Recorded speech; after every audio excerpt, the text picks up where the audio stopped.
You mentioned Chelsea already, and their window looks interesting because there's links to players coming in, of course. But two exits I wanted to start with when it surrounds Chelsea. One is Maatsen, a player that I think in the summer most Chelsea fans thought was going to feature heavily with the way he was being played in pre-season. And then right at the end of the window, there was that shock moment where he looked like he was leaving. The other name is someone who's been captain a lot of this year, started the majority of games in Gallagher, both seemingly looking like they could be potentially leaving in January. What is the latest on Maatsen and Gallagher's potential exits, mate? Well, Maatsen is a player that Chelsea would like to sell. It's as simple as that. And they wanted to do that last summer as well. And Burnley, where he was previously on loan, came calling right on deadline day. And they offered 31.5 million as an eventual package.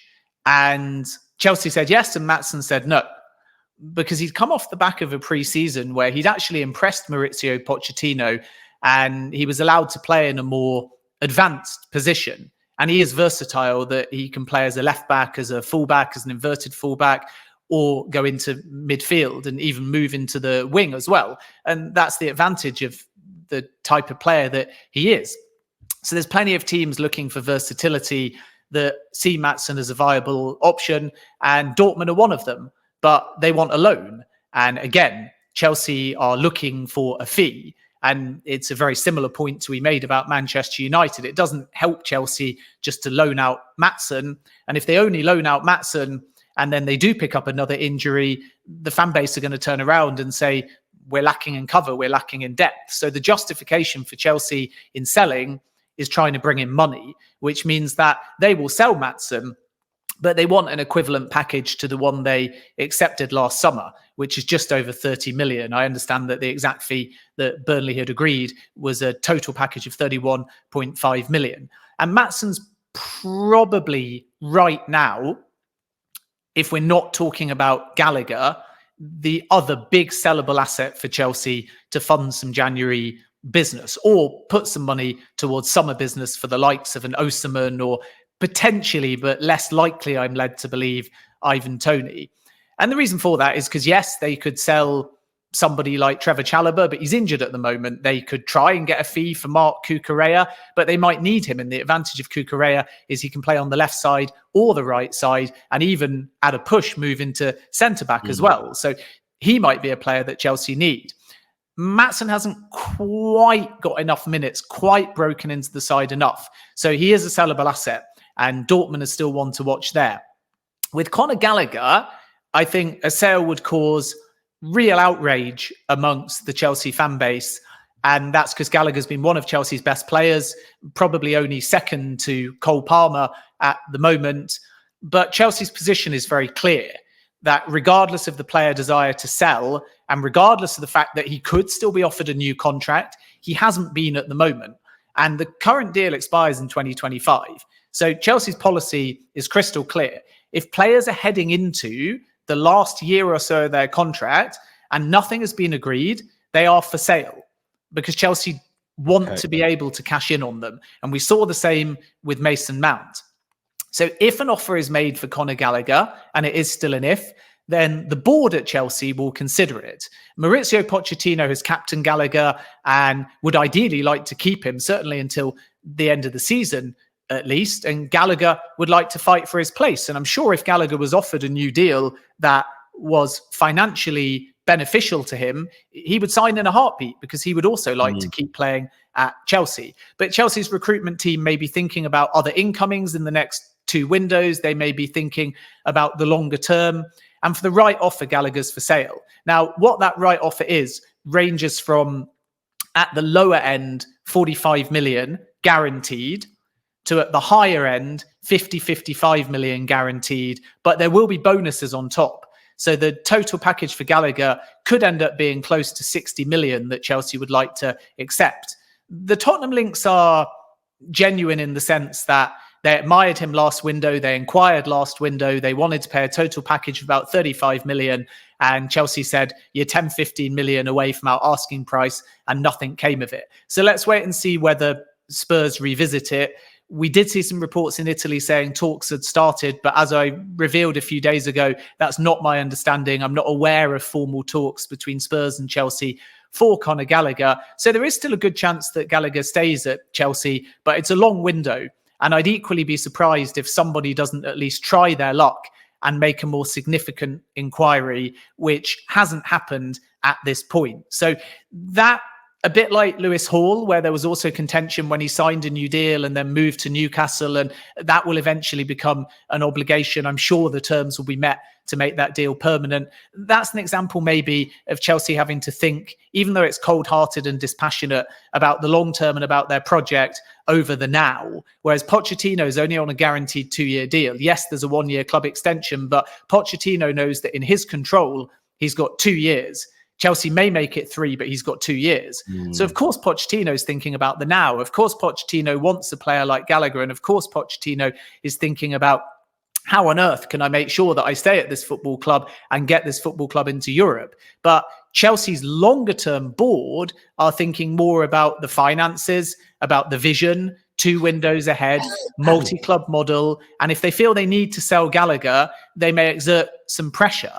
And the thing I want to clarify is that in this kind of model, there's bound to be different perspectives and voices, and the freedom to challenge is vital. Otherwise, you've just got a load of yes people. But Pochettino, to my knowledge, and contrary to some reports, has not got this enhanced power. He's always been an important voice. His input is valuable, but he doesn't have any enhanced power into January, which means that if Paul Winstanley and Lawrence Stewart, who are leading the show, if Behdad Eghbali, who's the most powerful person at the club, if the likes of Joe Shields, who's very important, if they all say, we want to sell, and Pochettino says, I want to keep, and Gallagher says, I'd prefer to stay, then Gallagher and Pochettino may to some extent be outvoted.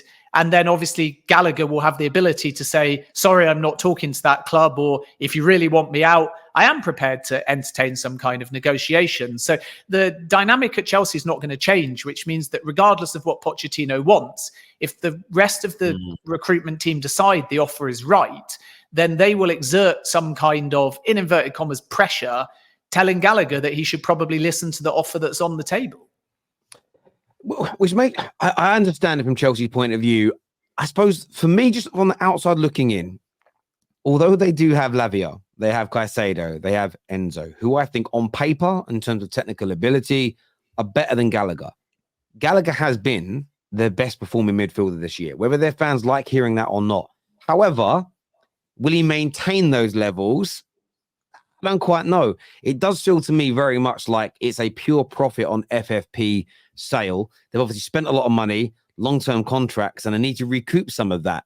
Whether or not it turns out to be the right move or not remains to be seen. But even in the comments now, there's people saying, get rid of him now, move him on, don't want Gallagher here. And there are other Chelsea fans that are absolutely fuming about the idea of Conor Gallagher leaving. So it's a decision that whatever happens has to go right from a footballing point of view for Chelsea, because there's obviously a lot of pressure on the new owners and the manager as it stands. In terms of players coming in, there's a few names to throw out there and talk about. The first one I wanted to mention was a centre-back. I don't quite know why Chelsea had linked to another centre-back, but of course, Todibo has been linked to Tottenham. He's obviously been linked to Man United because of the Nice Ineos connections. But now Chelsea in the last few days have been linked with a potential move for the very talented French centre-back. What's your understanding about Chelsea going in for him and the likelihood of a move away from Nice? Yeah, just a quick point about Chelsea and Gallagher to finish up, and then we can move on to that. You have to think about the Chelsea selection when everybody's fit, and if we include this window in 2 windows' time. So Chelsea are playing this 4-2-3-1, and yes, Gallagher can play in a more advanced position, but there's all manner of competition there. If he's one of the 2 holding midfielders, if everybody's fit, he's competing against Caicedo and he's competing against Lavia primarily. I'm not sure if other players are fully in form that he gets into those 2. But at the moment he does, because Lavia's recovering from injury. Enzo Fernandez has been ill. Moises Caicedo is bedding in. And as importantly, you have Reece James injured and Ben Chilwell also sidelined. So Gallagher is captain. So Pochettino's thinking about having a leader on the field, whereas when he has his captain fit, then he's only thinking about Gallagher as a central midfielder. And again, yes, he can be more advanced, more box to box. He can be a bit versatile. But if Nkunku's fit, he's going to play behind the striker. And then Gallagher's not really a wide midfielder that's going to be taking a spot off a Sterling or a Madueke or a Mudryk. And I don't see Pochettino moving to 3 in central midfield. So Gallagher could go down the pecking order. Then coming on to the Chelsea centre-back front, as you say, there's been these links from France with Nice's Jean-Claire Todibo.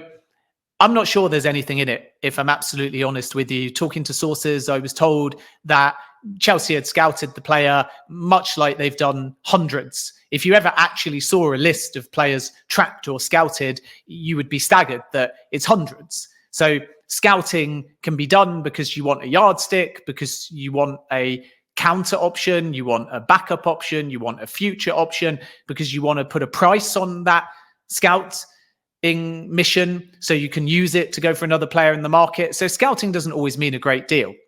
And it is true that Chelsea looked at the player a few weeks back, I think late last year, but there's no active talks between Chelsea and the player or between Chelsea and Nice at the moment. And I reiterate what I said on the Spurs front. For Spurs, Todibo was a clear target.